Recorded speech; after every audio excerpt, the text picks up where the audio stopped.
जब भी कोई दूसरा आपको इग्नोर कर रहा है तो ये कैसे पता चले कि हमने भी उसे इग्नोर करना है या नहीं, और ऐसे कौन से 3 मैसेजेस हैं जो कि आप उसे सेंड कर सकते हैं तो आपको अच्छा रिस्पांस मिलने के चांसेस हैं।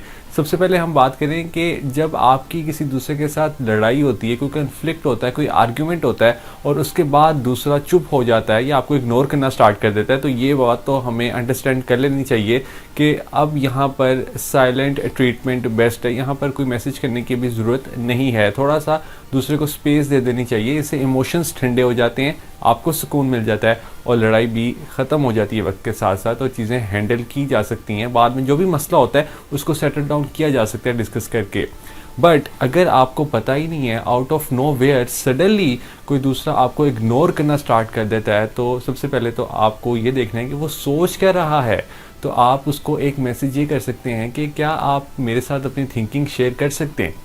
जब आप ये मैसेज करेंगे तो इससे दूसरे को एक तो अच्छा लगेगा कि आपने कंसर्न शो किया है, एंड सेकेंडली वो आपके साथ अगर कंफर्टेबल होगा तो अपनी थिंकिंग भी ज़रूर शेयर करेगा, जिससे कि चीज़ें सेटल डाउन हो सकती हैं। नंबर 2 ये कि अगर दूसरा आपके मैसेज को रीड कर रहा है और वो सीन पर छोड़ रहा है आपके मैसेज को, तो यहाँ पर पूछा जा सकता है कि क्या आप बिज़ी हैं, आर यू बिज़ी।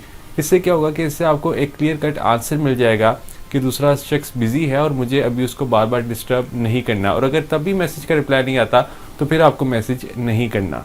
चलिए बात करते हैं थर्ड मैसेज की। ये जो हम पहले बात कर रहे थे कि जब आपको कोई कन्फ्लिक्ट हुआ है, कोई आर्गुमेंट हुआ है और उसके बाद गैप आ गया है बात करने में, तो यहाँ पे आपको अपने आप से ये सवाल करना है कि दूसरा शख्स कितना इंपॉर्टेंट है आपके लिए। अगर वो शख्स बहुत इंपॉर्टेंट है आपके लिए और आपकी ज़िंदगी का एक बहुत ही वाइटल पार्ट है, तो यहाँ पे आपको एक मैसेज कर देना चाहिए और ये देख लेना चाहिए कि क्या पहले भी इस तरह की सिचुएशंस होती हैं या नहीं।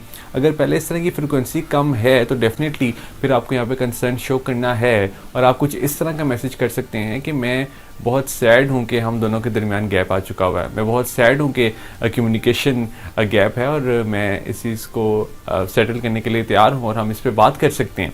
तो इस तरह का मैसेज जो है वो दूसरे के लिए बड़ा ही अच्छा साबित हो सकता है, और यकीनन आप फिर डिस्कशन टेबल पर बैठते हैं और अपने तमाम मामलात को सॉल्व कर लेते हैं, क्योंकि इस दुनिया की हर प्रॉब्लम का हल कम्युनिकेशन में है। अगर आप चीज़ों को कम्युनिकेट करना जानते हैं, प्रॉब्लम्स को कम्युनिकेट करके हल कर लेते हैं, तो इससे बेहतरीन स्किल शायद ही कोई हो। ये स्किल यकीनन आपके रिलेशनशिप्स को मजबूत करती है और आपकी ज़िंदगी को आसान बनाती है। अभी जिस मोमेंट से आप गुजर रहे हैं ये यकीनन एक पेनफुल मोमेंट है, और मुझे अंदाज़ा है कि कितनी पेन होती है जब कोई दूसरा इग्नोर करता है। बट आपको यहाँ पर अपना हौसला नहीं हारना, आपको पेशेंस से काम लेना है, क्योंकि अगर आप पैनिक होकर बार बार किसी दूसरे को मैसेज करेंगे तो उससे मामलात ख़राब होंगे, उससे हल बिल्कुल भी नहीं निकलेगा। और अगर आपने कोशिश कर ली है, ये तीनों मैसेजेस कर दिए दूसरे को, और अगर फिर भी रिप्लाई नहीं आता तो फिर आपको खामोशी इख्तियार कर लेनी है। टाइम सब कुछ हील कर देगा। मुझे यकीन है कि आप अपना ख्याल रखेंगे और आप अपने मेंटल हेल्थ को किसी दूसरे के हाथों डिस्टर्ब नहीं होने देंगे। आपके इमोशंस का कंट्रोल आपके अपने हाथ में होना चाहिए, ना कि किसी दूसरे के।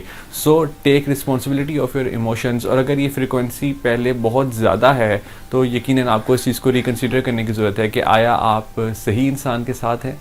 मेरी बातों पर गौर ज़रूर कीजिएगा। All the best.